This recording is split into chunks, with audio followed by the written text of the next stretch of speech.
Lundi, le 13 octobre, aujourd'hui, pour l'Action de grâce, on se demande si on devrait fermer ou non l'accès au mont Everest. On se lève aussi aux 30 minutes. On fait pousser les cheveux de Jean-Sébastien Girard. On se rassemble autour du piano pour chanter, jouer de la musique. On fouille dans les voitures de mes invités. Tout ça en cette journée sacrée de l'Action de grâce. Bienvenue, on va se le dire.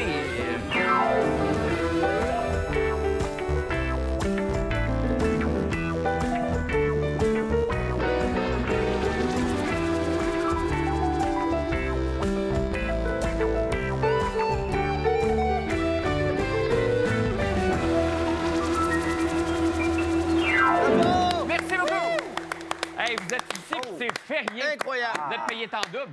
Temps double. Temps double aujourd'hui. Et en plus, c'était des retrouvailles. On va appeler ça comme ça aujourd'hui. Jean-Sébastien et Lou Pascal, qui, la dernière fois où ils se sont rencontrés, ont créé un moment de magie à la télévision. Beau, hein? Ils en ont parlé... on a des images. Ah oui, OK. Bonsoir, Lou Pascal. Lève-toi. Mais pourquoi? Je vais te donner un câlin, mon homme. Regarde, t'es bien fort. Non, mais merci. Merci de me recevoir. Ben voyons, c'est un grand plaisir. Merci d'être venu. Ta réaction, c'est même pas, c'est touchant. J'ai même pantalon. Moi aussi. Vous m'avez pas briefé sur l'extrait. Tu t'en es fait parler beaucoup? Beaucoup. Ben d'abord, il y a plein de journaux qui en ont parlé. À quel point? Puis c'est super intéressant parce que ça a comme donné la permission à plein de gens de me dire tellement mérité, j'aurais fait pareil, on vous aime tellement, il a bien fait, Lou Pascal. Fait que ça m'a donné 2 semaines d'amour. Moi, ça m'a donné une nomination au Gémeaux personnalité de l'année, juste un câlin. Juste à cause de câlin. On l'essaie-tu? On s'en fait un. Câlin. Ah ouais, câlin de groupe. C'est mieux, ça, câlin de groupe. Je fais câlin de groupe. Revenu après la pause. Non, mais pour vrai, c'est important quand même. Ah, moi, j'adore les câlins. Pour vrai, on pourrait faire un sujet sur les câlins. En vieillissant, je pense que c'est important de dire aussi qu'on apprécie les gens. Moi, j'aime ça maintenant. Je dis quand quelqu'un est beau, bien habillé. J'aime beaucoup ton look aujourd'hui. Merci. Bon, c'est les mêmes pantalons que l'autre fois, mais... Mais quand un pantalon te fait bien. Mais on peut dire ça encore aux gens qui sont beaux. Des fois, on dirait que je suis mal à l'aise, moi. Moi, je le dis. Ah oui? On dirait que le contexte... Ah oui. Tu sais, je lis beaucoup sur les réseaux sociaux. Cessez de nous réduire. Dites donc un compliment interne. Fait qu'on dirait que je... Ah, non. Faites-en des compliments. Ben oui, il faut. OK. Oui, ça en prend, Elisabeth. ça en prend. Vous entendez Elisabeth parler, justement, on va prendre des... belle, Elisabeth. Des nouvelles de... On prend des nouvelles d'Elisabeth Crête, qui, la dernière fois où elle est venue sur notre plateau, était enceinte. Absolument. Puis là, la famille est terminée, c'est ça? Absolument pas. Je reviens sur ce plateau 2 ans et demi plus tard, toujours enceinte. Oh, non! La même grossesse que dans le temps. C'est la même. Mais ça se passe bien? Très bien aussi, oui, vraiment. Est-ce que les fameuses questions dans notre milieu, dans notre métier, avec les horaires de fou qu'on a, est-ce qu'on se replonge pour une deuxième fois? Est-ce que tu t'es posé ces questions-là? Honnêtement, oui. Mais je pense qu'à un moment donné, si on s'en pose trop, on n'en fera pas d'enfants. C'est ça l'affaire. Alors, si on en veut, il faut le faire. Puis ça ne fonctionne pas toujours aussi vite qu'on veut. Hein. Nous, ça a été beaucoup plus long que prévu aussi. Alors, c'est là que tu te dis, sais-tu quoi? C'est ça. On y va quand on peut, puis quand ça fonctionne. Tant mieux. Puis il n'y a jamais de bon moment. C'est ça l'affaire. C'est ça, on n'est jamais prêt, hein? Déjà prêt individuellement, j'ai l'impression, mais avoir une synchronicité avec son partenaire pour que les deux soient à la même place au même moment, quand même tough. Il faut faire des concessions, je pense. C'est Surtout comme du deux punch. personnes du milieu, effectivement. Ben, c'est ça. Moi, des gens qui ont des enfants, des gens du milieu. Je ne sais pas si vous faites partie à la maison ici. Il y a du 60 de travailleurs qui souffrent d'un des grands mots de notre époque. En anglais, on dit ça le Sunday blues, le blues du dimanche en français. Ouais. En fais-tu partie? Comment dire? Subtilement. Juste un tout petit peu. Ben, c'est-à-dire que si, par exemple, je réfère... si j'écoute, en faisant des recherches pour des émissions, le thème des Beaux Dimanches, qui était l'émission du dimanche qui a précédé Tout le monde en parle, il y avait un chapeau musical. Ça me prend encore parce que j'avais beaucoup ce qu'on appelait, moi, on appelait ça dans ma famille le mal du dimanche. J'avais beaucoup le mal du dimanche parce que j'aimais pas tant l'école. La fin de semaine était finie, c'était la fin du party. Et là, on recommençait pendant 5 jours. Maintenant, j'ai un extrait, juste pour qu'on sache de quoi on parle. Oui, Parce que moi aussi, c'était... L'école est finie, l'école est finie, la fin de semaine est finie. Mettez-vous en pitch, on s'en va se coucher. On a un extrait des Beaux Dimanches. C'est la montée, là. Là. Ah, mon Dieu. Moi, souvent, on venait de manger un roast beef de ma grand-mère. On se mettait en pitch. Tu prépares ton sac pour le lendemain, puis c'est fini. Et là, ça sonne. Bientôt, tu t'en vas te coucher, là. Nos minutes sont comptées. Et on dirait que ça reste toute la vie, ça, souvent, pour certaines personnes. Comment ça se manifeste? Bien, ça se manifeste souvent par des petits états un peu dépressifs, par de l'anxiété. On a l'air bête, souvent, le dimanche, quand c'est le temps de recommencer le travail. Bon, il y a différents niveaux. Il y a des gens pour qui c'est tragique. Moi, j'ai connu ma ma mère toute ma vie qui pleurait à chaudes larmes le dimanche Dieu. parce qu'elle n'aimait pas son travail, elle n'avait pas eu la chance de faire le métier qu'elle voulait. Voyons Ça, donc. on est dans une autre catégorie. Et moi, quand j'ai vu ma mère pleurer à chaudes larmes à tous les dimanches, je me suis dit, il faut que je fasse un Quelque chose travail que qui j'aime. va me rendre heureux le dimanche, et c'est le cas. Moi, le dimanche, samedi, je m'en fous un peu. Mais quand je réentends des thèmes comme ça, on dirait que c'est ça incroyable. reste quand même. Mais il y a beaucoup dans l'esprit de ce que je lisais cette semaine, la performance. On veut performer ces week-ends beaucoup. Donc, le vendredi, on sort, on fait des affaires. Le samedi, c'est la commande, on va voir des amis. Puis le samedi, on se couche. Puis là, le dimanche arrive. Souvent, on dort plus tard, on fait rien. Puis là, on se dit, oh, mon Dieu, il est 3 heures. Oui. J'ai rien fait.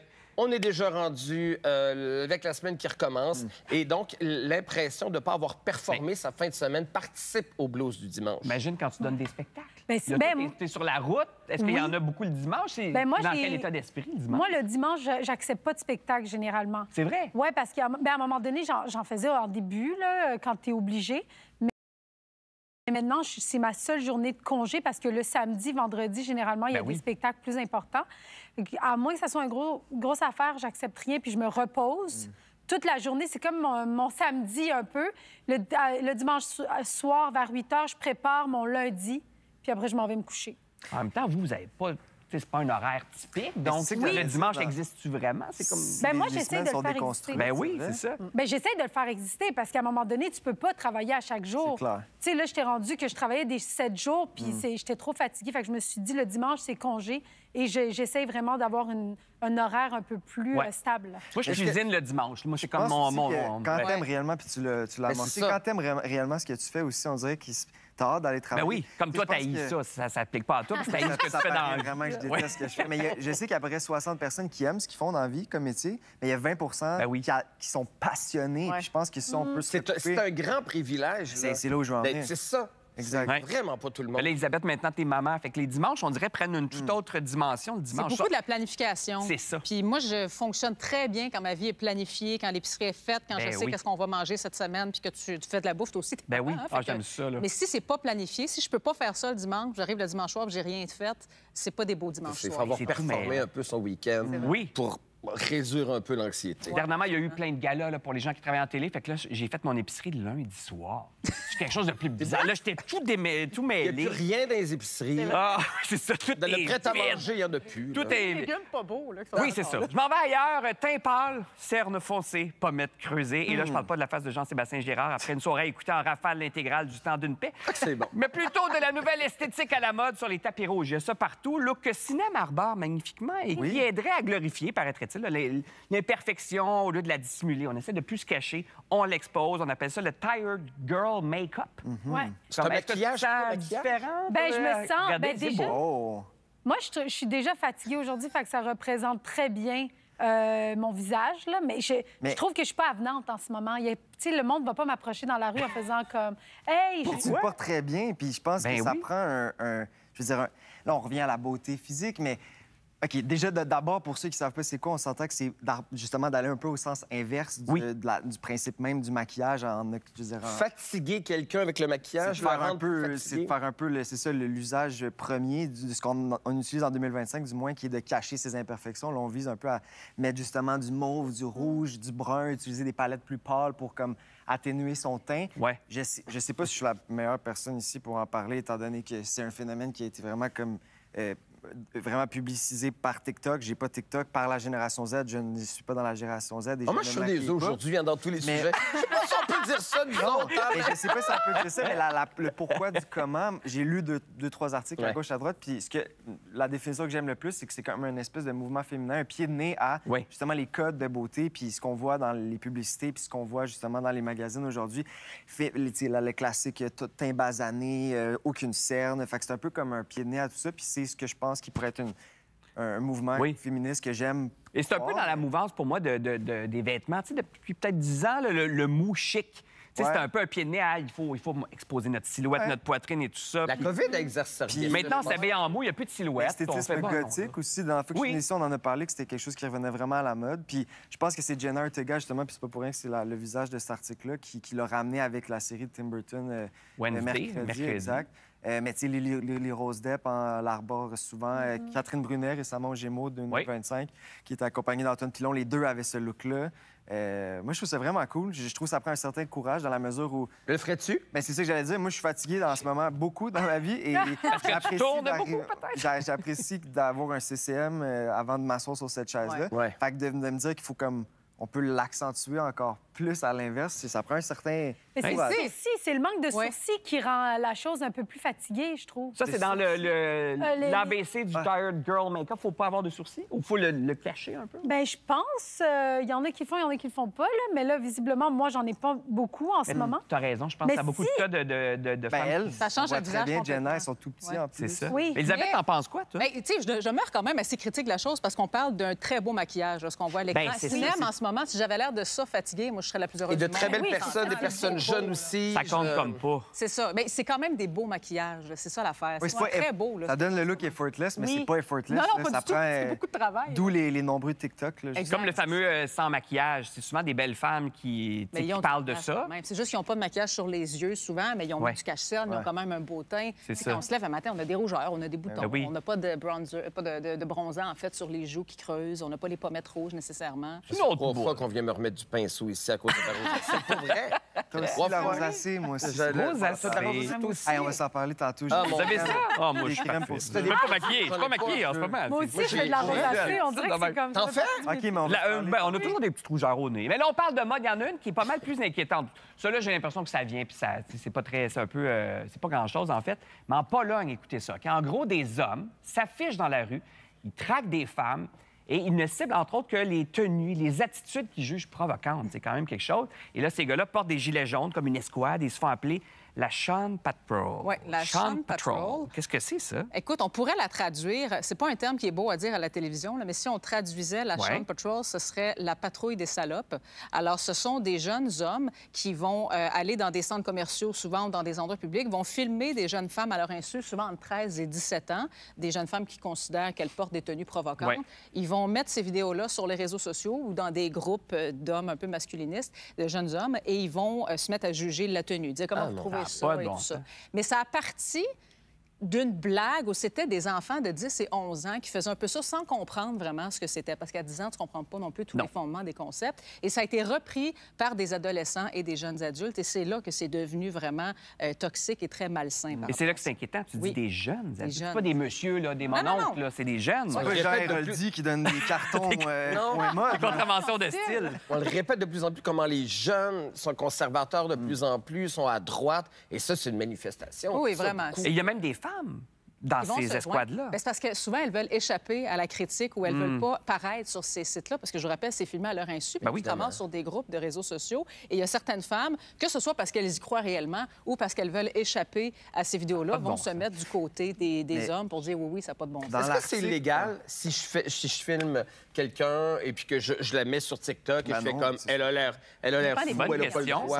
Ça dépend des prend- pays. Mais il devrait avoir des règles. Parce Ouais. que, tu sais, je trouve que c'est juste pour des likes, pour Internet qui font ça, mais ça vient mettre, encore une fois, comme ça renforce la crainte des femmes d'être dans la rue, d'être libre, de juste sortir puis de se dire « Hey, je mets ce que je veux aujourd'hui ». Mais non, tu as la crainte que quelqu'un peut te filmer puis tu deviens un trend de la semaine juste parce que tu portes une mini-jupe ou quoi que ce soit. Je trouve que c'est vraiment dangereux parce Plus que... 5 monsieur au coin de la rue, là, ça Non. devient des millions de personnes Oui, qui exact. ont qui te accès et qui jugent. peuvent te juger, le dire, le nommer. Ouais. Puis le fait que ce soit organisé, quelque chose. Tu sais, je regarde la photo en ce moment, puis ça parle quand même. Tu sais, Oui. Ils se sont fait des gilets. Puis il y a quelque chose, c'est une escouade. Ça devient comme une autorité Comme de s'ils ce qui avaient est portable raison. ou pas. Ben oui, c'est ça. Comme s'ils avaient raison, puis que la femme, encore une fois, doit faire attention à ce qu'elle fait, comment elle se comporte, comment qu'elle s'habille. Je trouve ça dommage, tu sais. Je sais pas si je peux aller... Je déroge un petit peu, mais ça reste, je pense, pertinent. Dans l'article, il parle d'une application qui s'appelle Kids Alert. Ouais. Je sais pas si vous savez c'est quoi. C'est une application polonaise, puis je suis allé la télécharger pour voir. C'est une application parce que ça a été découvert un peu, ce mouvement-là, via cette application-là, qui vise à protéger les parents puis les aviser des nouveaux trends toxiques. Ah, Je intéressant. suis allé quand la même. downloader, puis Ouais. je veux dire, je suis pas parent, mais je veux dire, je le conseille à tous les jeunes parents. Je veux dire, j'ai 30 ans, puis je suis complètement largué de ce qui se fait sur TikTok, puis tout ça. Puis j'ai downloadé l'application, puis elle est en anglais, donc elle est très accessible. Puis un des articles, par exemple, c'était genre, le nouveau trend, c'est prendre une photo de comment ce serait quoi ton outfit si tu devais te suicider. suicider. Ça, Ah, c'est le mon trend Dieu, actuel. Dieu Ça, c'est Seigneur. très hard, mais puis là, tu cliques là-dessus, puis ça te dit d'où vient le trend, pourquoi, puis qu'est-ce que tu peux faire pour ouvrir le dialogue avec ton enfant de sorte à ce qu'on règle le problème, tu sais. Mais c'est un Et bel outil pour les tellement parents, un ça. outil facile. Faire de l'éducation, on va Kids s'asseoir. alert, je vous... Je connais des affaires pour un gars qui n'a pas TikTok. Ben oui! Ah, mais je trouvais ça vraiment Est-ce qu'on intéressant. peut revoir la photo en régie de l'article en ce moment? Parce qu'en même temps, je regarde ces gars-là, oui, ils sont de dos, mais on voit que c'est quand même des belâtres. Fait qu'en même temps, ils ont le droit de critiquer. Vous voyez que ça a l'air d'être des Ils sont bien références habillés, ils ont des belles shorts. en tenue vestimentaire et en look. On dirait que c'est Ben des oui, messieurs. c'est des Je pensais messieurs. que c'était des jeunes. Ben, on voit qu'il y a quand même Ouais, des jeunes. c'est vrai. Mais il y a quand même une bonne nouvelle. Il y a un contre-mouvement, thank God, qui a été lancé par 3 journalistes. Et là, c'est la Churn Patrol. Donc, si vous traduisez, c'est la belle patrouille. Et l'idée, c'est de distribuer des fleurs aux passants dans les rues. Ça revient un peu à distribuer des câlins. Fait que ça, au moins, c'est une alternative un peu plus positive. Je vous teste en studio, OK? Selon vous, combien de temps on passe assis par jour? Oh, mon Dieu, des heures. 8-9 heures. Tant que ça? ben, ouais. Mais toi, t'es à la radio Ouais. beaucoup, ça, c'est différent. Je suis à la radio beaucoup, puis 7 heures, 8 heures, le soir, 9 heures, 8, 9 heures. Parce qu'on a Lou Pascal qui est beaucoup à l'hôpital. Fait que ça, bon, toi, tu te Ben, déplaces beaucoup. Oui, tu ris, mais j'ai mal partout. Sincèrement, j'ai l'air de... Mais c'est du béton, le studio, t'es tout le temps en train de courir. Puis moi, j'ai appris cette année que même être debout, c'est pas bon. Être debout sur place pour la circulation, là, Oui. pour Sans le bouger, Paris, c'est vrai, effectivement. ça, Oui, sans bouger, c'est Le ça. corps humain n'est pas fait pour être... Il peut être en mouvement, forcément, mais être debout sur place... Tu sais, mettons, moi, je me dis, il y a une chaise là, je vais rester debout actif, mais c'est mieux de s'asseoir puis de se lever. prendre puis des s'asseoir, pauses. puis de se lever que- Parce que là, on prend l'exemple des Français. Eux, ils passent en moyenne 7 heures par jour. Tu vois, t'étais pas OK. loin. Et c'est pour ça, donc, que l'Agence nationale de sécurité sanitaire en France a fait des recommandations. Et là, c'est un sujet parfait pour Elisabeth. Oh, oui. Elle est obsédée, mesdames et messieurs, par le nombre de pas Ah oui, qu'elle absolument. fait par J'ai jour. ma montre et je regarde ça à tous les jours. D'ailleurs, depuis une semaine, j'en fais pas parce que je me suis barré le dos. Et un des conseils que la physio m'a donné, c'est de me lever à toutes les heures, au moins 3 à 5 minutes. Parce que de rester... En fait, le nombre de pas par jour, l'affaire, c'est qu'il y a des gens qui disent, OK, je fais une marche d'1 heure et demie, C'est je fais réglé. mes 10 000, merci, bonsoir, puis je suis assis le reste du temps. Non, c'est ça. Et ce qu'ils ont décidé, en fait, pas ce qu'ils ont décidé, mais ce qu'ils ont découvert, c'est que c'est mieux de se lever... Mais là, c'est un peu extrême, je pense pas que c'est Je trouve réaliste. ça too là. much. C'est mieux de se lever entre 3 et 5 minutes à chaque demi-heure dans la journée. Mais là, je me dis, quelqu'un qui travaille, t'avances rien. Là, Ben, il faut que tu arrêtes à T'as eu le chaque... temps Et debout. t'écris, c'est comme ben... Mais imagine, je sais pas, quelqu'un qui va à l'université. Un cours, c'est 2-3 heures. Ben, à peu ils près. recommandent de le faire même à l'école. C'est ce qu'ils disent. Il faut que les écoles et les milieux de travail s'adaptent pour être capables de donner une pause pour que les employés puissent se lever à chaque 30 minutes. Je pense pas que c'est réaliste, honnêtement. Là. Et ça ne remplace pas non plus le nombre de pas minimum à faire par jour, qui est passé de 10 000 à 7 000 en passant. Ils ont Alors, compliqué c'est- vivre, hein? Oui, mais il n'y avait pas d'études scientifiques pour le fameux 10 000. On en a déjà parlé ici. Tout ça Exact. c'était une montre, je pense que Kellogg avait lancé. Exact. puis c'était de barrer à 10 000 ou quelque C'est chose comme vraiment ça. 7 000. Ce qu'ils disent, c'est 7 que 000. pour préserver la santé de tes organes internes, c'est 7 000 pas par jour qui est le mieux. Et tout ça, en fait, c'est pour prévenir les maladies chroniques. Parce que la sédentarité, c'est le pire ennemi du vieillissement et des maladies qui peuvent venir avec. Imaginez l'émission Moi, ici, je suis ça tout le dure temps debout. 90 minutes. Qu'est-ce qu'on va faire? Ah, ça n'a pas de bon sens. Ben, suggestion. On peut se Non, mais j'ai à cœur votre santé, j'ai envie qu'on l'essaie. Donc, on va partir. Oui. On va partir à une minuterie, on fait les choses comme du monde. On va mettre 30 minutes et on va se lever dans 30 minutes. Ils vont vraiment calculer ça pour nous en régie. Fait que bonne chance à tous, restez groupés. On fait une petite pause café, clope. Au retour, on rejoint Philippe Audrey, la rue Saint-Jacques et on se fait un petit causerie, du coup. Pour le 10e, oui.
Il a reçu, mesdames et messieurs, la note maximale dans une critique du Télérama, le très prestigieux Télérama, dois-je dire, en France. Et là, son spectacle a été qualifié de véritable bijou par tout l'Hexagone. On l'a joint directement dans sa loge à Paris, où il cartonne, du coup. Philippe Audrey, bonjour. La rue Saint-Jacques, c'est vous? Ça va bien? Oui, est-ce que tu comprends mon accent? Ça se passe? Oui, ça va encore, là. Je le perds pas totalement. Mais comment ça va? Là, t'es vraiment à quelques heures, j'imagine, d'entrer sur scène, de monter sur scène? Ouais. Non, c'est ça, je suis arrivé un peu tôt. En passant, je tiens à dire, je suis pas si rouge que ça dans la vie, hein. C'est une grande préoccupation que j'ai en ce moment. Ben, je peux-tu juste lire un extrait, un extrait de la critique du Télérama, parce que j'en parlais, OK? Écoutez ça. Le spectacle est un véritable bijou de drôlerie, brillamment écrit, d'une intelligence folle, doublée d'une autodérision sans borne. Écoutez ça. C'est à la fois sincère et hilarant, érudit sans être ronflant, précis et absurde, poétique et désuet. Bref, un spectacle à ne rater sous aucun prétexte. Ça va? Puis t'as pas la grosse tête à travers tout ça? Ben non, parce que y a beaucoup de Parisiens qui le ratent sous tous les prétextes, visiblement. Parce que c'est compliqué de remplir des salles à Paris, il faut être honnête. Il y a 1700 spectacles, je pense, par soir. Ben même pendant que je joue mon spectacle, moi, je joue dans la petite salle. C'est comme un gros théâtre. Puis la grosse salle, il y a le Cercle des poètes disparus. Donc, dans le même théâtre, en même temps, il y a 2 spectacles. Ah, mon Puis il y a un Dieu. spectacle avant moi. Fait que dans le théâtre, par jour, il y a 3 spectacles. Puis ça, c'est un théâtre, puis je suis sur un boulevard où il y en a 12 à peu près. Mais, ouais, vas-y. Oui, Philippe Audrey, Jean-Sébastien Girard de Radio-Canada. Oui, ici. bonjour. Des critiques comme ça pour le même spectacle, est-ce que tu en as eu ici aussi bonne? Est-ce que tu as l'impression que le spectacle est mieux reçu en France, qui est plus taillé pour eux, leur sensibilité à eux? Ben non, mais les critiques, moi, j'ai eu la chance que même au Québec, elles ont été super positives, puis instantanément. L'affaire qui m'a touché, par contre, c'est que ce spectacle-là, comment dire, c'est que il était pas tant adapté pour la France. Puis j'avais peur que le décalage provoque une incompréhension, puis peut-être un désamour du spectacle, puis de voir qu'il a été aussi bien reçu, ben ça m'a encouragé, en fait. Moi, je me souviens très bien Et d'être allé voir... validé, puis ça a comblé plein de carences affectives. Fait que c'est super depuis ce temps-là. Mais moi, je suis allé voir le spectacle, je me souviens très bien en sortant d'avoir dit « Voyons, ce show-là, il faut que ça aille en France. C'est parti, il y a des références littéraires et tout ça, théâtrales, cinématographiques. » Mais là, il t'a quand même dit que juste le fait de survivre à Paris, c'est un exploit en soi. Là. Déjà, ça, c'est un défi. Oui. Mais tu fais quoi de tes journées? Comment ça se passe, ton acclimatation? Y a-tu quelque chose à faire à Paris? Oui. Ben c'est ça, tu sais, Paris, c'est quand même une ville, c'est pas évident de trouver des activités. Niveau culturel, c'est assez pauvre. Mais je suis capable de trouver là, quand même quelque chose à faire. Mais non, franchement, en fait, ce qui est difficile, c'est pas... comment dire? C'est pas de trouver des choses à faire, c'est d'être capable de rester concentré sur ce que tu as à faire. C'est ça.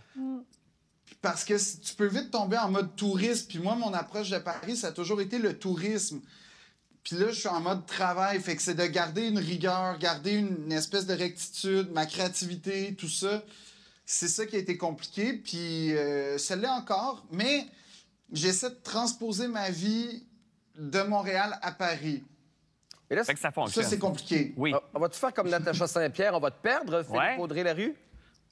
Ben, idéalement, non. Parce que... Non, mais je pense à un Pierre Lapointe qui a un peu... Ouais. Tu sais, je pense à un Pierre Lapointe qui a un peu cette sensibilité-là, très européenne aussi dans ce qu'il fait, puis il réussit bien, je pense, à faire la vie entre les deux. Là. Il est toujours à cheval entre Paris puis Montréal. Ouais, ben en fait, tu vois, c'est compliqué pour la vie, mettons, personnelle. Parce que tu rates beaucoup de choses qui... C'est drôle à dire, mais moi, j'ai jamais été fan de shower de bébé, j'ai jamais été fan d'anniversaire, j'ai jamais... Mais là, soudainement, ça prend une importance parce que tu réalises que c'est des gens que j'aime, que je vois plus, puis que là, j'ai pas l'occasion de les voir. Puis c'est ça qui fait de la peine, en fait, à la longue. Bon, je pensais pas qu'on irait là. On est dans l'émotion, Philippe. Est-ce que tu t'ennuies? Nous, on s'ennuie de toi. Toujours un petit rayon de C'est soleil. bon. Ben oui. Pardon? Ben, j'ai un message pour nos téléspectateurs français. Non, je disais juste que moi, nous autres, on s'ennuie de toi. On a hâte que tu reviennes nous voir. Ah, mais ben, c'est réciproque. si vous êtes en France en ce moment, là, sachez que... Ou peut-être des Québécois qui sont à Paris bientôt, mais sachez que Philippe Audrey est en mais résidence ça, d'ailleurs- depuis le 2. Oui, vas-y. Je tiens à non. dire que tous les soirs, il y a quelques Québécois, puis je remercie, j'appelle ça la famille, de venir me voir. Mais t'es là depuis le 2 Ça fait octobre. toujours un petit fond. Ça fait un petit bout quand même Ouais. à la Seine-Lip. Il y a des dates qui sont annoncées jusqu'à la fin novembre. Après ça, tu reviens, j'imagine? Oui. Bon, non. parfait. Le projet, c'est vraiment pas de devenir parisien. Bon, OK, parfait. Est-ce que le public français, c'est Cinem Cara, bonsoir ou bonjour? Allô, Cinem? Salut. Je veux savoir, c'est quoi le public français ou le public québécois? Qu'est-ce que tu préfères, là? À qui tu vas t'attacher? Ah là, le c'est plus? chien, ça. M'en dis pas ça. Ben, attends, comment dire? Je vais dire attends. Au pire, je vais te sauver. C'est On le n'a but, plus c'est de temps, d'être- Philippe Audrey. On n'a plus de temps. Non, mais les deux, mais Bon, les mettons deux. Québécois, ils sont plus chaleureux, puis Français sont plus attentifs. OK, parfait. oui. C'est une bonne Bon. réponse de Je pense qu'il politique. est intelligent. Hey, merci, Philippe Audrey. Bon show ce soir, puis on a hâte Ça de te fait revoir sur le plaisir. plateau. Ciao. Bye. Il est touchant, ça. Est-ce que vous savez ce qui est aussi long, justement, que le nom de Philippe Audrey et la rue Saint-Jacques? C'est la chevelure des femmes en ce moment. Selon le New York Times, on serait dans une période où les femmes ont les cheveux très, très longs. Et on peut juste penser à Melania Trump, il y a Demi Moore aussi, la princesse de Galles, et Cinem Cara. Ben mesdames oui. et messieurs. Moi, j'ai toujours eu les cheveux longs. Mais quelle est c'est l'histoire quoi du long? cheveu long? On dirait que c'est comme un peu de la montagne russe. Là. Des fois, on les aime courts, des fois, on les aime longs, Oui. dépendamment Moi- des époques. Moi, je les ai toujours aimés longs, mais dans l'histoire, c'est dans les années 60-70 que les cheveux longs est devenu à la mode. C'était comme un peu une rébellion, une revendication après la comédie musicale Air. Là, c'est vraiment ça que... Parce qu'avant ça, c'était des chignons, Ouais. les filles très propres. Mais maintenant, les cheveux longs, c'est plus la rébellion, mais c'est la posture, la richesse aussi, Ouais. parce que des cheveux longs, il faut que tu les entretiennes. Donc, plus tu as d'argent, plus tu es capable de les entretenir à un âge avancé, parce qu'on sait que quand les femmes vieillissent, on dirait que les cheveux, ils raccourcissent. Hein? Oui. Parce que, T'as raison. oui, Puis il frise aussi, ça devient une petite boule permanente. là. mais c'est que c'est difficile d'entretenir parce que tes cheveux se cassent plus rapidement avec l'âge. Mais quand tu as de l'argent pour les entretenir, ben là, C'est ça, c'est beaucoup de jobs. Je sais pas si, Elisabeth, tu ben, as les cheveux quand même, là. Ouais, mais pas il comme est mi-long. Cinem, là. Il est mi-long. Et ça, c'est une inégalité chez les femmes, hein, parce qu'il y a des femmes qui réussiront jamais à avoir des cheveux longs comme Cinem parce qu'ils ont un style de cheveux comme le mien qui est plus cassant. Moi, si je laissais pousser pendant 10 ans, il viendrait jamais marche aussi pas. long que ça parce qu'il casserait au fur et à mesure. Et je sais que c'est vrai que c'est un rêve pour beaucoup de femmes d'avoir une très longue chevelure en santé, épaisse et inatteignable pour certaines. Ben oui. Mais pour pas complexer les gens à la maison, il faut savoir que des gens comme ça ici qu'on voit... voyons, des rallonges. baby Des boomers, rallonges, c'est ça. oui, C'est souvent des rallonges, oui, des oui, politiques, oui. des pingues. C'est rare qu'une femme de 50, 60 ans a une grosse tête très longue. Absolument. Faut Aussi faire noir que attention, ses là. cheveux longs en Mais plus. plus- Eh oui, c'est ça. Moi, j'ai vu dans des coulisses des gens qu'on connaît bien. Là, j'étais un peu saisi de voir qu'ils étaient en train de friser le perruque. Qui ça? Je peux le dire à de l'annonce. Grenoble. Au nord de Grenoble. En passant, les cheveux longs, c'est plus seulement réservé aux rockstars et aux surfeurs. Il y a de plus en plus d'hommes qui arborent la longue chevelure, même. Jean-Sébastien Girard et Lou Pascal ont succombé à la tendance. Et on a même des photos qui n'ont pas été publiées dans aucun magazine à potins. Mais quand même, non, c'est vrai, regarde. Oh mon Dieu, quelle horreur! Quel cauchemar! Mais Lou Pascal, ça te fait bien. Quand même. Petit côté Jésus ou... C'est bon. T'as l'air d'une rockstar. Ça me va très bien. J'ai déjà eu des tresses pour un rôle. Je vais trouver ça pendant la pause. Hein? Vraiment des tresses. C'est dans quel... dans un film, une série? Victor Le Sort. Ah oui? On va sortir OK, la voix. on va essayer de trouver ça pendant la pause. Et si la procrastination, c'était pas un problème, finalement, après la pause, on vous dit ce qui se cache derrière ce comportement-là qui est plus fréquent que vous le pensez. J'adore les mêmes.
On a trouvé la vraie photo de toi avec les cheveux longs, donc dans Victor Le Sart, la Oui, série. parce que Vous avez c'était peut-être une vu. fausse photo avant. En coulisses, Voyons, on va- c'est donc bien hot comme photo. Ben, je m'attendais, je pensais deux gros stress. Non, mais il m'arrivait... Non, c'est que là, ils sont en mouvement, comme tu peux voir. Mais normalement, il m'arrivait aux fesses, ces tresses-là, parce que...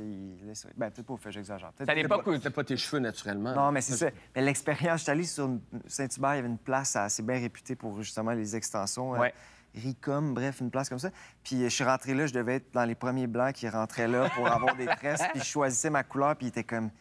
Comment on peut t'aider? Genre, t'es-tu sûr que tu veux ça? Puis je suis pas sûr que ça va bien t'aller. tu sais. On peut juste vraiment, savoir mais la c'est photo pour, encore? En plus, c'est à l'époque où je voulais te paraphraser, mais est-ce qu'on peut revoir la photo en régie? Ouais. Currently in Rome, Italia, living the craziest life ever. Je l'ai juste- Ça fait... Instagram, j'haïs ça pour ça, les captions de...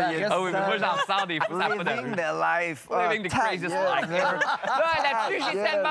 On a du fun. Ah, José, on dirait que j'ai pas envie qu'on fasse le prochain sujet tout de suite. OK, on va le faire. C'est mon sketch. En fait, non, mais c'est parce que je faisais juste procrastiner. Et d'ailleurs, c'est une bonne question. Pourquoi est-ce qu'autant de gens font ça, remettre les choses à plus tard, n'ont pas envie de se lever puis de faire leurs affaires? C'est la question récemment posée par le magazine L'Actualité et on en parle avec le neuropsychologue qu'on a déjà accueilli sur notre plateau. Ce n'est pas un procrastinateur, mesdames et messieurs. Mathieu M. Blanchet.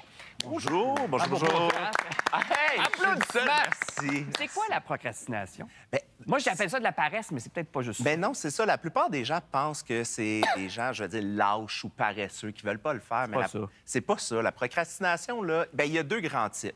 Oh. Habituellement, la moins connue, c'est celle qui est, je veux dire, anxieuse. Ça veut pas dire qu'on a un trouble Ouais. anxieux, là, mais pour la caricaturer, c'est la procrastination qui vient justement d'un désir de perfectionnement. Tu sais, on veut être parfait, on veut vraiment bien le faire. Fait qu'à chaque fois, on est comme, ben j'aurai pas le temps. Ah non, mais pour vraiment bien le faire, Ce pour sera pas m'appliquer, parfait, ouais. ça sera pas parfait. Fait que je vais le repousser plus tard. Là, Ça, j'ai c'est un juste une frein. heure. Ça l'est dangereuse. Ben oui, c'est ça. Puis celle-là mène à beaucoup de culpabilité, de honte, parce que la tâche qu'on repousse reste dans notre tête. Ouais. Donc, les gens qui disent « moi, je procrastine, mais je m'en rends pas compte », tu sais, c'est souvent les ados vont faire ça, là, de mettre un examen puis on fait « ah, OK, je vais étudier tout de suite ». Ça, c'est des oublis, là. C'est plus la procrastination, plus que je vais caricaturer encore, mais TDAH. Tu sais, ben là, c'est pas une urgence, je suis dans d'autres priorités, je vais remettre ça à plus tard, mais le plus tard revient. Mais ces gens-là l'ont oublié, ils attendent juste le deadline ultime Oui. là, avant de faire « ah oui, c'est vrai ». Si nous, on le procrastine, mais il reste dans notre tête, puis là, on se sent coupable. « Ah, j'aurais le temps, mais là, ah non, là, je veux pas le faire. Mais là, ça sera pas parfait. Ah, mon ben Dieu, là, je c'est vais une remettre. spirale. Tu me parles de ça, puis je deviens anxieux. Ben là. oui, donc, à court terme, les gens se disent, ben j'affronterai pas cette peur-là. Tu sais, je veux pas que ce soit pas parfait. ouais. Fait que je vais le repousser. Mais là, on tombe justement dans ce cercle vicieux-là de ça augmente l'anxiété Ben oui. encore plus. Ouais. Tu procrastines ici. Ah, mon Dieu, moi. Moi. Ben, Ah ouais? j'ai évolué dans ma procrastination. Là. Tu sais, c'était très... OK, il faut que je fasse du ménage avant de travailler parce que si c'est pas propre, j'arriverai pas à avoir Wow. le cerveau vide. Yeah! Les Moi aussi. anxieux de Ah, mais ce monde. c'est pas cool. Mais non, c'est ça. Puis là, je faisais du ménage, mais maintenant, mais je m'y prends toujours d'avance. Je suis jamais dernière minute. Fait que Mais- je fais mes affaires d'avance, mais c'est tout le temps comme... c'est ça, là. Mais il y a de la procrastination puis il y a de la précrastination. Ça, c'est quoi, ça? Ben, c'est un peu ça que je pense que je suis. Puis j'ai découvert en lisant l'article, c'est que moi, au contraire, j'ai tendance à over-préparer par anxiété, assurément. Ça indique oui. une condition qu'il faut que je règle éventuellement. là. mais où je veux en venir, c'est qu'à un moment donné, c'est que tu fais les choses en amont, mais c'est que tu les presses un peu. Il y a de la dépêche là-dedans qui Et fait en ça prend sorte que... tout le temps. Et Ouais. je Mais suis c'est exactement Mais c'est comme qu'à un moment toi. donné, les choses doivent respirer par elles-mêmes. Il y a des choses qui doivent se faire en bon temps, tu sais, dans le temps.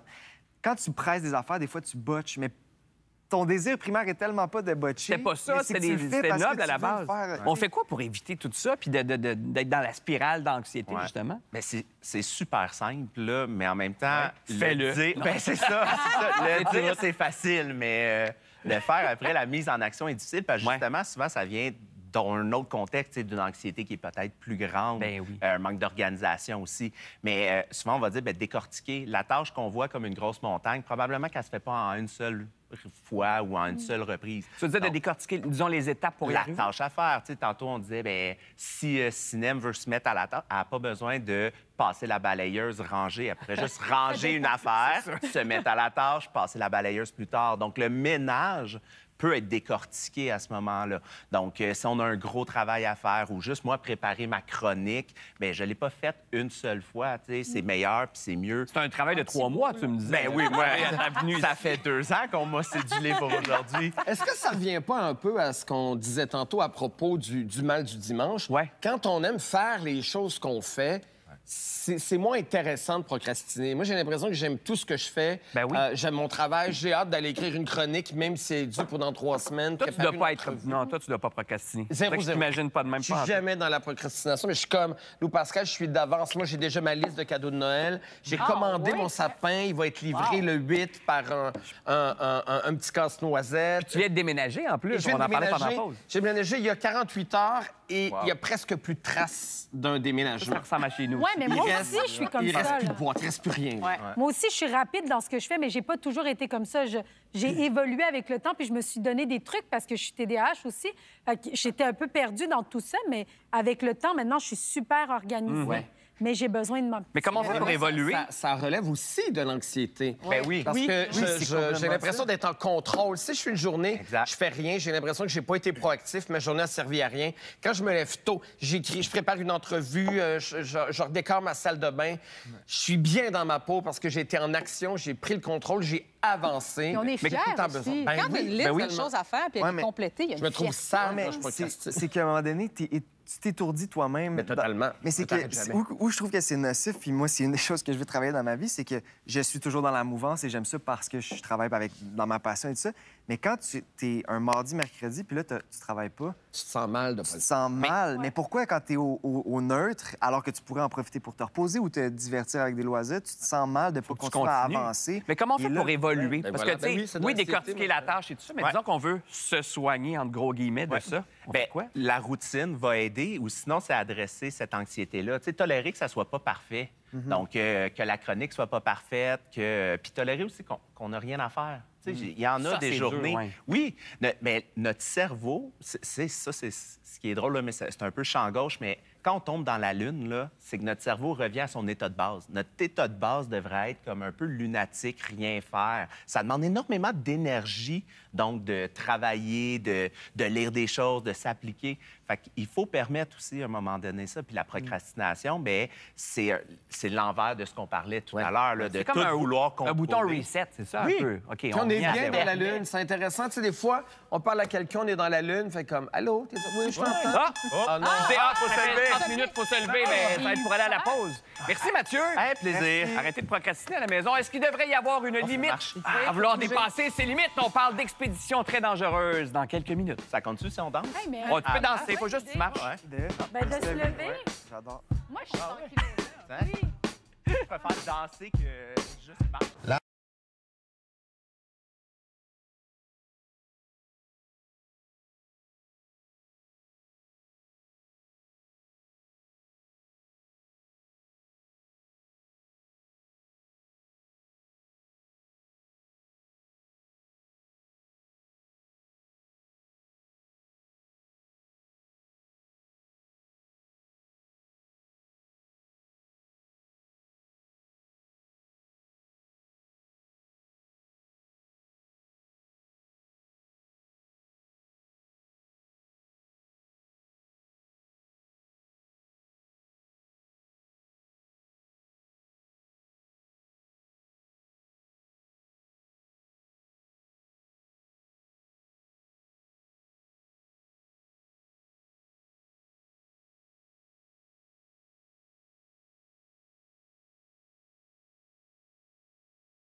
Début octobre, il y a 580 randonneurs qui se sont retrouvés coincés. Écoutez ça, 4900 mètres d'altitude. C'était au pied du mont Everest. Et là, malheureusement, il y a un des randonneurs qui est décédé d'hypothermie. Dossier que tu as suivi, Elisabeth. Absolument. Qu'est-ce qui s'est passé? En fait, ce sont les conditions météo qui a eu des chutes de neige un peu partout. Puis évidemment, à 4900 mètres d'altitude, on n'est pas du tout au sommet. C'est ce qui est considéré au pied du mont Everest, mais ça a nécessité une très grosse opération de sauvetage. La bonne nouvelle, c'est que la majorité, en fait, ont été sauvés. Un décès, comme tu l'as dit. Mais ça pose une autre question, parce qu'une des choses qui a été soulevée, c'est qu'il y en avait du monde sur l'Everest pendant l'opération de sauvetage. Et ça, c'est un débat qu'on a depuis plusieurs années chez les alpinistes. Est-ce qu'on doit limiter davantage le nombre d'alpinistes qui vont sur l'Everest à chaque année? Parce qu'on se retrouve avec des files d'attente incroyables pour se rendre au sommet. C'est impressionnant. Et il faut savoir que la dernière portion pour se rendre au sommet, c'est ce qu'on appelle la zone de la mort. C'est là où l'écrasante majorité des décès, c'est-à-dire, ont lieu, malheureusement. Et puis... C'est beau là-dessus. Mais c'est ça pareil. Ça. Non, mais ça crée des déchets, c'est-à-dire qu'il y a des corps qui sont là, des gens qui sont là depuis toujours, qui sont gelés. Il y en a qui sont depuis presque 100 ans, je pense, les Les alpinistes qui vont enjamber des corps pour se rendre au sommet parce qu'on n'est pas capable de récupérer ces corps-là. C'est trop haut. Et c'est un réel débat qu'on a. Donc, est-ce qu'on doit limiter le nombre d'alpinistes pour ne pas qu'on se retrouve avec des files d'attente pour se rendre au sommet? C'est ce qui cause le plus de décès, c'est d'attendre trop longtemps. Tu manques d'oxygène et tu finis par malheureusement sur mourir. Place voilà. aussi. Il y a le Kathmandu Post qui a ça cette année, Kathmandu, donc dans la région de l'Everest. L'Everest n'est pas seulement une montagne, c'est maintenant un miroir de comment nous consommons la nature, même à ses plus hauts sommets. Ouais. Donc, c'est devenu un... C'est un stunt. On fait ça pour les réseaux sociaux. Exactement. Mais le problème, c'est que l'Everest, du point de vue des alpinistes d'expérience, c'est pas une montagne qui est techniquement difficile. Tu n'as pas besoin d'avoir des grosses techniques d'escalade comparativement à d'autres montagnes. Donc, ça a l'air accessible. Mais ça ne l'est pas. Je veux dire, c'est 8800 mètres d'altitude. C'est vraiment pas accessible pantoute. Oui. Mais l'autre problème, c'est que le Népal, la grande majorité des revenus de ce pays-là, qui n'est pas riche du tout, ça provient de l'Everest. Alors, si on dit on limite le nombre d'alpinistes, bien là, tu mets beaucoup de Népalais. Mais il faut pas quand même une expérience pour le monter? Est-ce qu'il faut donner son nom? Je ne sais pas si... Ça prend beaucoup d'argent. À peu près 80 000 que tu vas payer pour faire l'expédition? Oui, à peu près. Payer les Sherpas. Et c'est pas toutes les compagnies qui sont éthiques. Il y en a plusieurs compagnies qui vont dire non, toi, tu n'as pas assez d'expérience, on ne te prend pas. Mais tu en as d'autres qui vont dire ben oui, viens-t'en, Sébastien. 80 000, t'en as l'expérience. Donc, tu es accompagné par comme des moniteurs? C'est ça, exactement. Qui transportent ton équipement, mais toi, tu as une base d'alpinisme aussi. Là, moi, je peux pas y aller. Là. Mais je pense qu'il y en a qui vont là vraiment, puis là, c'est le cas de le dire, en touriste. C'est-à-dire qu'ils vont là sans vraiment avoir d'expérience, peut-être pas toujours l'équipement qu'il faut. Et ce qui fait en sorte que c'est très cher. Il faut aller les chercher, ces gens-là. Mais combien ça peut coûter? Aller chercher... Mettons que tu as un proche qui a fait l'Everest, malheureusement, puis ton proche est décédé dans la zone de la mort.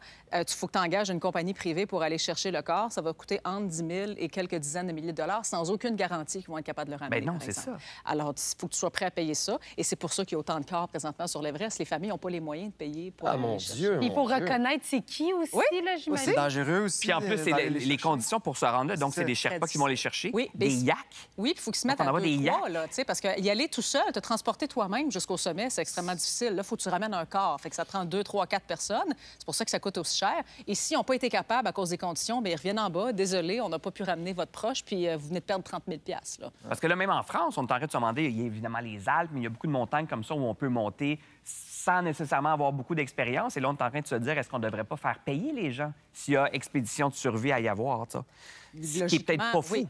En fait, si la personne est encore en vie puis elle est coincée à un certain endroit puis elle a besoin d'aide, effectivement, c'est un débat qui est vraiment intéressant. Est-ce que la personne devrait payer un surplus parce qu'on a eu besoin d'aller te chercher? C'est sûr, en même temps, que dans le sens, c'est sûr que c'est déjà comme ça. Je me dis, si tu te casses une cheville au Québec sur une montagne de ski, il faut que tu te fasses ambulance et tout. Bon, il y en a la RAMQ, c'est différent, mais je veux dire, c'est sûr qu'il y a un bill à la fin de ça quand même, en ce moment. Là, je peux pas croire. Techniquement, c'est que tu as payé 80 000 Des fois, ça vient avec une assurance. Ça devrait être inclus, là, si c'est 80 000 d'après moi, mais... Mais c'est long à monter l'Everest. Tu le fais pas, en fait, en une seule fois. En plusieurs paliers. Exactement. Puis quand tu arrives à un certain palier, il faut que tu sois 3 semaines à faire des allers-retours vers une certaine hauteur et revenir pour t'acclimater. Mais pourquoi? Pourquoi se faire autant de mal? Mais c'est sûr, c'est une grande fierté quand tu es un alpiniste, là, puis que... Une fois que tu le dis, là. Exact. Mais il n'y a pas des expériences comme ça. On en fait beaucoup des sports extrêmes. C'est à la Ouais. mode et tout ça. Mais il y a beaucoup de trucs que les gens font. Des fois, je me dis, mais pourquoi? Moi, je suis allé au Puis les métro gens Cadillac, s'aventurent-là. Au Oui. métro Cadillac, là, il y a un mur, là, tu peux monter. Là. Ça, c'est assez pour toi, ça? Un genre c'est trop pour moi. Ah, c'est trop? T'es attaché à une corde, t'as 3-4 briques. Là. Je suis rendu dans le milieu, puis je suis comme, pourquoi? Pourquoi je suis pas en train de lire un livre? Mais comme le surf. Tu sais, les gens qui vont en Australie, Nouvelle-Zélande, mais tu sais, avec les grosses vagues, je me dis, il y a quand même de grands C'est risques. l'adrénaline. c'est L'adrénaline, une de drogue. flirter avec la mort. Limite, toi, t'es un gars de hiking, un gars de plein air. Y a-tu des trucs où tu dis ça, c'est peut-être la coche de trop, tu sais? Ben, je suis parachutiste. Ben là, puis Ah maintenant, oui, ça, depuis c'est un bon date, exemple. mais ça aussi, à un moment donné, tu sais, j'ai sauté peut-être 60 fois en parachute. Puis, à un moment donné, je suis comme, attends une minute, là. Consciemment, je m'embarque dans un avion, puis je me sac en bas. Quand tu y penses. Quand sur tu le papier, c'est décortiques la bizarre. patente, tu fais, mais pourquoi? Mais l'adrénaline.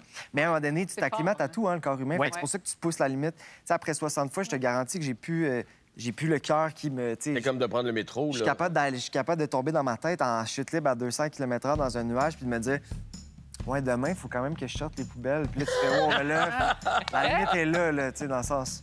Voilà. Nous, on est tellement hiking, camping, le plus sauvage possible. Là. Ouais. C'est, aucun filet. Sauvage, c'est camping sauvage. Camping sauvage. J'aime mieux regarder le film. Après, ou encore là, c'est pas... Non, pas sûr. Après la pause, on se déplace au piano pour un petit jeu musical. On va tester votre oreille au retour. Moi, camping, c'est ma base.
OK, mettons que je vais vous tester tout de suite, c'est assez facile à la maison. Ouais. C'est ça, bon. We Will Rock You de Queen. Mais là, selon un article du Courrier international, reconnaître une toune comme ça, avec seulement quelques notes ou une petite partie de rythme comme ça, c'est une capacité innée et universelle. Absolument. Mais pourquoi? Parce que c'est un instinct, le cerveau est fait comme ça. Il répertorie tous les débuts de chansons, les premières notes, pour une simple raison. Juste les débuts? Bien, les débuts, on retient, oui, des chansons, Oui, mais les débuts sont reconnaissables très rapidement parce que l'humain, le corps, le cerveau a besoin de chanter, de faire partie de la gang, d'avoir du rythme. On aime ça. Donc, pour faciliter les choses, c'est comme s'il y avait là, des petits fichiers cartographiés et le cerveau retient les premières mesures par cœur de plein de chansons qu'on entend depuis l'enfance pour faciliter, pour être capable de reconnaître, pour pas que ça prenne 5 minutes avant de faire partie de la gang de la chanson. On dirait un instinct de survie. On dirait que c'est pour notre survie, pour ben, c'est pour la nous aider en société. Du plaisir. Donc, ça fait 3 mesures. Ah, on a tout reconnu. On part, le party est pogné. Et c'est le cerveau qui cartographie un petit peu tout ça. C'est vraiment fascinant. Y a-t-il des tunes, vous, que... Moi, mettons Beatles, on peut me tester, puis en 5 secondes, je pourrais reconnaître presque toutes les tunes. Mais moi, c'est les paroles beaucoup plus que la musique. C'est-tu parce que j'ai pas l'oreille musicale? Peut-être. Parce que les notes, j'arrive pas à les... C'est parce que souvent, même, on dit, quand on retient les premières notes d'une chanson, même si elles sont fausses, même si elles sont mauvaises, on les reconnaît, puis notre oreille l'entend bien. Et moi, ce qui m'arrive aussi, puis je le lisais dans l'étude, un autre bruit, des bruits, par exemple, de klaxon, ça peut me ramener à une chanson. Mon bruit de sécheuse, là, je trouve que ça ressemble beaucoup à une chanson de Céline Dion. Juste un... Moi, je me mets à chanter quelque chose... Ben là, c'est un exemple. Okay. Oh, ben attends, pendant la pause, tu chantais du Céline avant qu'on vienne en nom? Parce que s'il suffisait d'aimer... Juste ça... Je veux dire, je peux l'entendre 1000 fois dans la journée avec des ustensiles, avec quelqu'un qui siffle. Et pour moi, c'est s'il suffisait d'aimer. Mon cerveau veut tout de suite reconnaître une chanson. Toute Céline, toi, tu dois être assez fort dans un tout Céline, quiz. Je pourrais faire un concours complet. C'est ça. On va en chanter. Non, on n'a pas les droits, malheureusement. Ah, non. Mais, OK, mais je voulais vous tester. OK. Mais je vais y aller vraiment, là, on y va dépouiller quelques notes. Mais là... C'est jazz. C'est Jazz de John Williams. Et d'ailleurs, quand il avait montré ce thème-là, il avait fait asseoir Steven Spielberg à côté de lui. Il disait ça va être ça le thème. Steven Spielberg pensait que c'était une joke. Il dit il y a 2 notes. Mais c'est la simplicité qui fait. OK, on y va un petit peu plus difficile. Non, ça, c'est facile. Je t'aime, Oui. jamais je ne t'oublierai. La Clara. C'est pas le titre de cette chanson. Il y a longtemps que je t'aime, jamais je ne t'oublierai. C'est à la Clairefontaine. Tu me fais toutes des chansons qui ont plus de 50 ans. Hein? Oui, on a les droits. Ah, c'est encore drôle. C'est Pas mon la prochaine. répertoire est là-dedans. On n'aura pas de Céline. Plus récente. Ah, attends, ça me dit quelque chose. Encore. Si je fais la suite, vous allez l'avoir tout de suite. Refais-la juste. Je fais la suite. Oh! Je peux ajouter des morceaux.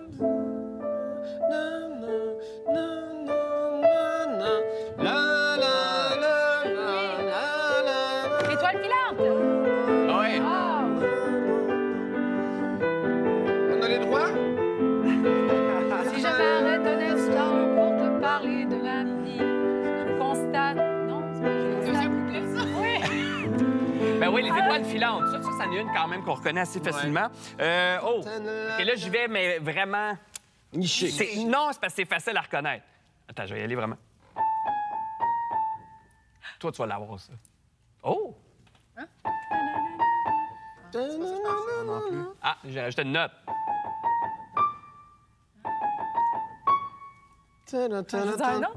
Voyons! Je me disais, Jean-Sébastien Girard. C'est Tico Tico! Ah oui! Tico Tico, Alice Robbie, voyons. OK, ça, c'est très dur. Personne Mon ne va étude l'avoir. approuve. Je le savais pas, je la connais. Et là, Ça, c'était l'alarme de tantôt pour marcher. un enfant qui sait pas jouer du piano. Non, c'est une cloche, c'est l'indice. C'est un piège un peu. Les 3 cloches. C'est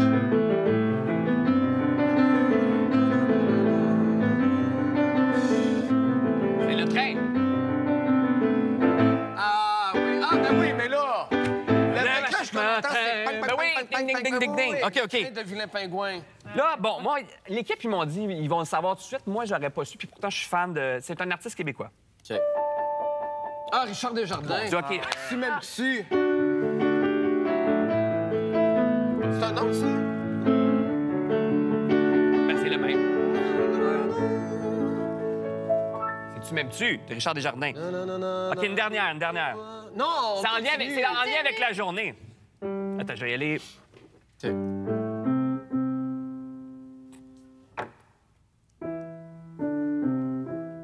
Comme d'habitude? Non.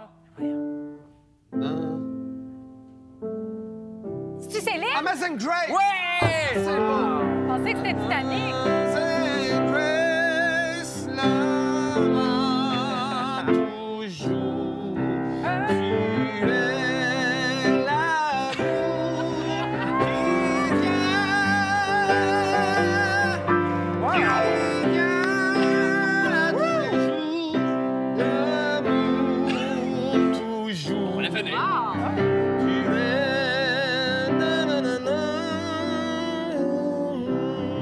Ah, bravo! Elle était en voix aujourd'hui. On aurait pu faire le thème de piano barbecue. Mais non, jazz de musique, il paraît que nos goûts musicaux aussi se restreignent avec l'âge. Donc, c'est une étude qui dit qu'à 28 ans, on serait à l'âge de la paralysie musicale. Autrement dit, on a de moins en moins d'intérêt pour la nouvelle musique. Et c'est Martin Carly qui en parlait récemment au 98.5. Je sais pas. Là, toi, tu viens d'avoir 30 ans. Tu as donc passé l'âge de la paralysie. J'ai lu l'article, j'ai écouté l'entrevue, puis moi, ça fait l'effet inverse, en fait. J'ai écouté du rap toute ma vie, puis on dirait que je suis dans le trafic maintenant, puis je deviens comme... J'ai besoin de me diriger vers genre du jazz ou... Je trouve que mon algorithme de cellulaire m'empêche de découvrir des nouvelles affaires. C'est peut-être lui qui nous aide pas, Malgré le fait qu'il y a beaucoup de playlists, des curated, puis qui t'amènent ailleurs, ça reste que c'est toujours dans le même bassin. Puis des fois, j'essaie de sortir de mon bassin, puis ça m'y ramène tout le temps. Fait que comment on découvre de la nouvelle musique en Moi, 2025? admettons, sur l'Apple de musique, j'écoute, admettons, mon album de Céline, qui n'est pas acheté, qui est comme juste loué. Puis quand il se termine, c'est d'autres chansons de d'autres artistes que j'ai pas, que je connais pas. Je suis en train de faire ma vaisselle, puis je suis comme, c'est bien bon, ça. Puis je m'en vais voir c'est qui. On peut programmer la chose comme ça pour qu'il y ait de mode aléatoire des nouveautés, de la chanson francophone. Et moi, je découvre beaucoup de chansons de cette façon-là.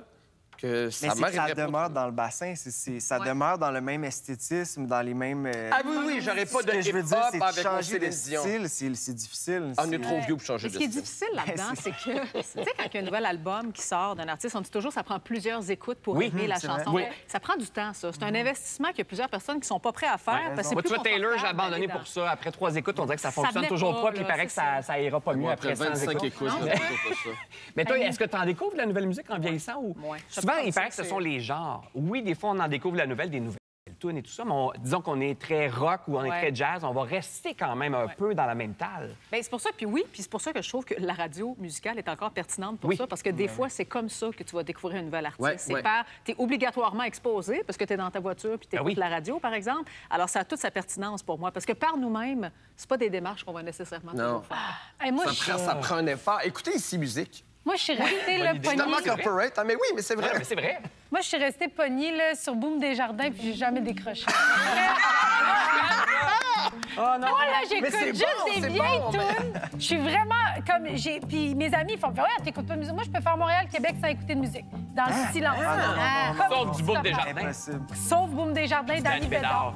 Mais tu vois, moi, ça aussi, ça reste dans nos classiques à la maison. Dès que un je suis bon dans ma sujet, blonde, ça. ferme donc les rideaux, ferme les rideaux, là, on passe. Les yeux pleins paroles. tout le temps. Au retour, l'ex-ministre français est présent amoureux d'une chanteuse québécoise bien connue, Isabelle Boulay. C'est Éric Dupont-Moretti.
Bon, écoutez ça, en plus d'être l'ex-ministre français de la Justice, c'est un des avocats les plus célèbres de France. C'est aussi l'amoureux de notre chère Isabelle Boulay. Cela étant dit... Chanceux. On va pas l'appeler Monsieur Boulay, quand même. Il a troqué la toge, oui, pour la scène avec son one-man show. J'ai dit oui. Éric Dupond-Moretti, bonjour. Bonjour. J'ai dit oui à quoi? À quoi vous avez dit oui? À qui? À qui? Oui, c'est plus à qui? Au président de la République. Ben oui, Voilà. le seul et unique. Qui me demandait si j'accepterais d'être son ministre de la Justice.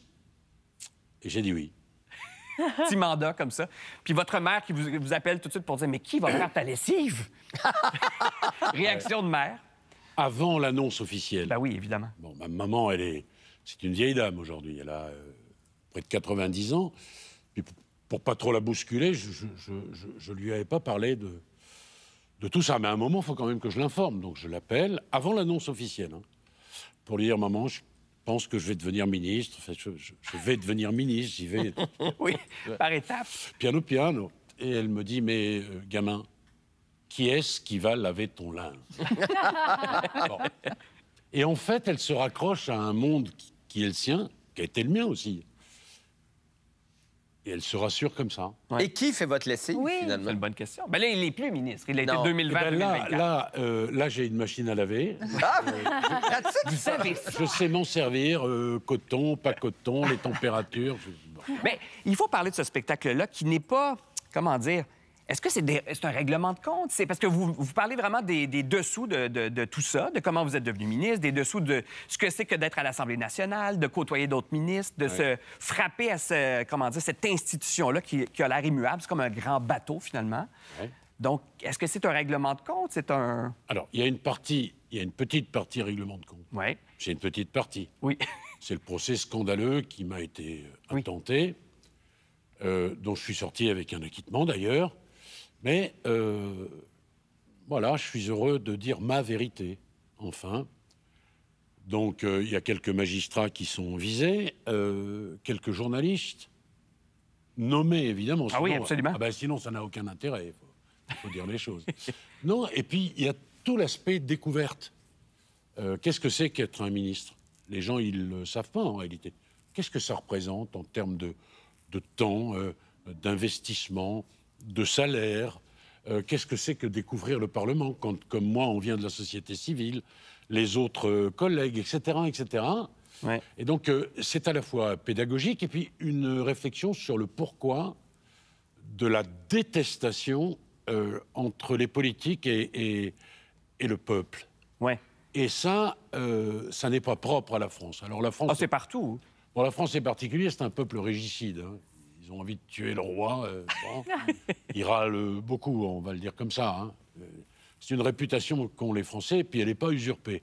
Mais dans toutes les autres démocraties, il y a de la détestation entre les politiques et puis les citoyens.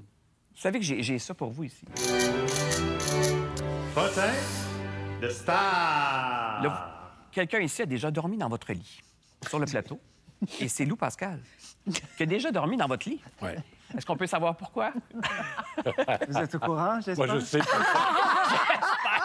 Moi, je sais pourquoi. On a des photos, non? Wow, c'est excellent. Bon potin. Mais Ben, dissipez je vais vous vite un éventuel malentendu. Hein. Je suis allé vite Oui, quand c'est même. ça. Je Ah sais oui. pas quel malaise. J'ai travaillé avec Isabelle, pour ceux qui ne savent pas, sur un projet. Puis elle a Ouais. eu l'amabilité ensuite de me prêter les clés de son appartement en Corse. Ouais. Donc, visiblement, qui est probablement le vôtre également. Alors, j'ai dormi dans votre lit et c'est quand même hallucinant. J'ai dormi dans le même lit que l'ancien garde des Sceaux. Est-ce que c'est ce qu'on voit en ce moment? C'est un vidéoclip que tu as réalisé? Oui, on en a parlé. Pour Ouais, Isabelle. exact, ouais, il y a quelques années. Quelle chanson? Oui. Le garçon triste. Le garçon triste. Sublime chanson. Qui, Oui. qui a été écrite par Jean Leclerc et Julien Clerc Julien et Clerc, voilà. Carla Bruni. Carla Bruni. exact. Ouais. Ah, on les connaît pas. Seulement. Mais d'ailleurs, j'ai oublié ma brosse à dents. La brosse à dents. Ouais. Ah, oui, vous l'avez. OK, Oui, mais je parfait. l'ai gardée. Merci. Mais c'est drôle parce que... Je l'ai mise sous verre, d'ailleurs. Oui, dans J'ai une vu cloche à l'acteur l'entrée. que vous étiez devenu depuis. Je me suis dit, ah, C'est gentil. Mais Ça se laissez-moi jette vous pas, renvoyer un compliment. J'ai regardé votre spectacle au complet, sincèrement. Puis je dois dire qu'à certains moments, je veux dire, j'ai de la misère même à garder le cap sur ce qui se passe dans mon pays en termes d'avancement en politique et tout, Ouais. puis d'actualité. Fait que j'ai été largué sur plusieurs aspects de ce que vous avez expliqué là, mais j'apprends rien à personne en disant que vous êtes quelqu'un d'extrêmement éloquent. Puis j'ai été complètement happé dès les premières minutes. Je veux dire, c'est M. Moretti sur scène pendant 1h45 Ouais. avec un fauteuil rétro-éclairé un peu, écran. un paquet de cigarettes. C'est Non, la base. Non, j'ai arrêté de fumer. Ah, mais Ah, il n'y a plus de paquet de dans les cigarettes. photos que j'ai vu, il y en avait. Ouais. Ouais, Mais je fumais de on cigarettes, est- ce qui provoquait un peu. Alors, les gens dans la salle disaient oh! Ah oui. Mais j'avoue que j'ai Ah, fait mais il le l'avait saut sur pas. le coup. Ah, mon Dieu, je fume une cigarette. Je l'ai trouvé Ouais. libre, justement. Puis c'est un peu où j'aimerais vous poser une question, c'est que en termes... Moi, je trouve que oui, c'est un règlement de compte en quelque part. Vous mettez les points sur les i, vous venez de le dire, c'est votre vérité. Est-ce qu'en tant qu'ex, justement, garde des Sceaux, vous avez dû faire approuver, en quelque part, des textes? C'est-à-dire que vous nommez des gens, vous n'avez rien à rendre à personne. En fait, vous, Non, vous y allez en liberté. Non, mais sur mon histoire personnelle, dont on a parlé ici d'ailleurs, hein, puisqu'on a dit le chum d'Isabelle Boulay est mis en examen. Bon, on n'a pas raconté le pourquoi, le comment, la présomption d'innocence, Ouais. ici comme ailleurs, mais en France en particulier. 30 000 articles de presse, 10 qui ont été respectueux de ma présomption d'innocence. Donc là... bon. Mais Pourquoi mise en examen, pour ceux qui ne savent pas? Alors, je vais vous le dire. L'intitulé, c'est prise illégale d'intérêt. Ce qui, pour beaucoup de gens qui ne sont pas juristes, c'est il a tapé dans la caisse, il s'est rempli les poches. La prise illégale d'intérêt, elle consiste en réalité à avoir ordonné des enquêtes administratives contre des magistrats, auxquels j'avais eu affaire lorsque j'étais avocat, mais ces enquêtes, elles avaient été initiées par Nicole Belloubet, ma prédécesseure, et j'avais donné une suite logique, je ne pouvais pas faire autrement. Ouais. Voilà ce qui m'a été reproché. Je suis finalement acquitté. Pendant 3 ans, je porte ça, mais comme une croix, mais je ne dis pas un mot, parce que sinon, je ne peux plus avancer comme ministre. Et d'ailleurs, le président de l'Assemblée nationale vous avait dit ici, Monsieur le ministre, on souffre en silence. Oui, Donc, il faut ravaler. C'est vrai. Et le président Macron m'a soutenu, il a soutenu ma présomption d'innocence. Mais une fois que tout ça est terminé, vous voyez, bon Dieu que ça fait du bien de dire les choses et d'expliquer aux gens ce qu'ils n'ont pas su et ce qu'on ne leur a pas dit. Donc ça, c'est le petit volet. Ah oui. Mais j'invite les gens à aller vous voir. Il y a le livre aussi, qui est un peu, on va dire, le complément, parce que c'est comme l'édition bonifiée, si vous voulez, du spectacle. Il y a encore plus. C'est les dessous de votre vie, mais de votre vie de ministre, entre autres. Mais J'ai dit oui. C'est présenté au Théâtre Maisonneuve à la Place des Arts le 14 octobre. 3 supplémentaires sont annoncés, en fait, Québec, Montréal, Gatineau. Et le livre, c'est Juré craché. Ce sera disponible le 27 octobre en librairie. Est-ce que tu prévois aller faire un tour chez M. Moretti bientôt pour un autre dodo? Ce soir. Bienvenue. Merci beaucoup pour la visite. Merci à vous. Bon séjour chez nous. Après la pause, les fouilles dans les voitures de nos invités. On va fouiller dans vos chars, si vous voulez. On va peut-être faire des découvertes, je sais pas.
Bon, Camaro, je sais pas pourquoi je dis ça. Camaro, Honda Civic, BMW.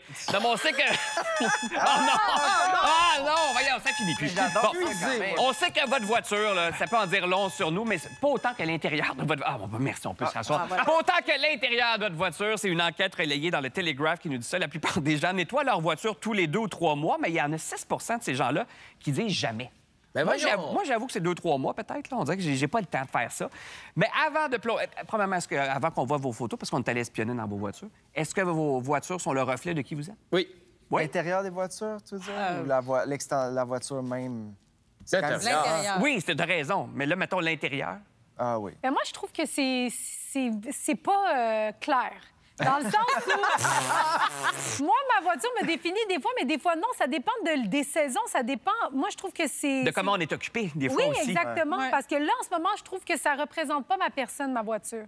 OK, bien, on va commencer par... On devine, c'est ça? Ben non, on commence avec la première, c'est toi, en fait. Ah oui, OK. C'est parce que j'irai je sais pas qu'est-ce que ça va dire sur toi. Ah!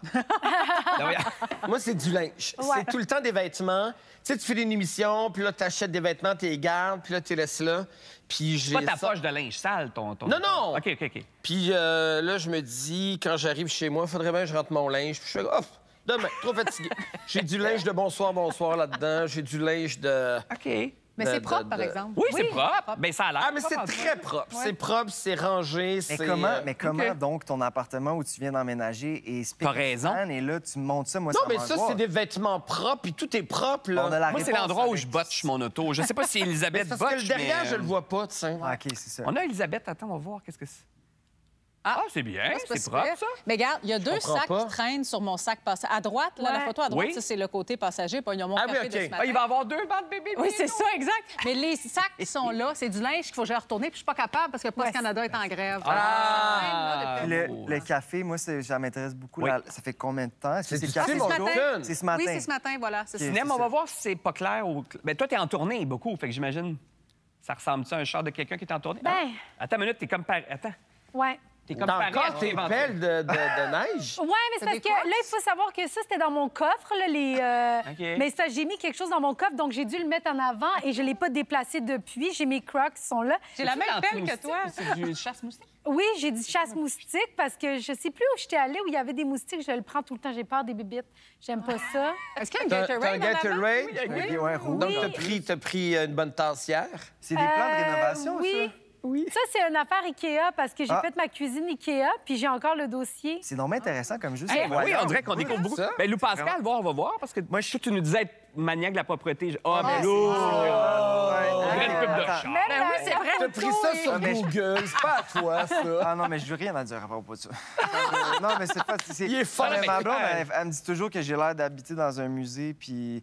Mais c'est le char d'un psychopathe, ça! Mais je sais, c'est pour ça que j'ai pas le goût d'en parler. Je pensais pas que... Non, mais attends, t'as même rien dans ton porte-gobelet. J'ai rien nettoyé avant Je l'ai pris quand on m'a dit « Envoie une photo de l'intérieur de ton char. » J'ai pris ça. Non, mais c'est pas le char le problème, c'est aussi la photo est tellement bien prise. Oui, mais moi, je comprenais... T'étais allé t'asseoir en arrière. Oui, mais le soleil, je me suis dit... Un vrai réalisateur, avec un féchère. Non, pour vrai, je vais commencer à être bad boy, je m'en fous. Bon, il va botcher. Hey, demain, on est de retour, évidemment. On sera mardi. Mathieu Dufour sera là. Ben, Matt Duff pour les intimes. Catherine Pro-Lemay, Raed Hamoud et Catherine Beauchamp. Merci à vous autres. Va salir ton char. C'est le défi qu'on te lance pour la semaine. Et Minou, bonne soirée à tous. Je te donne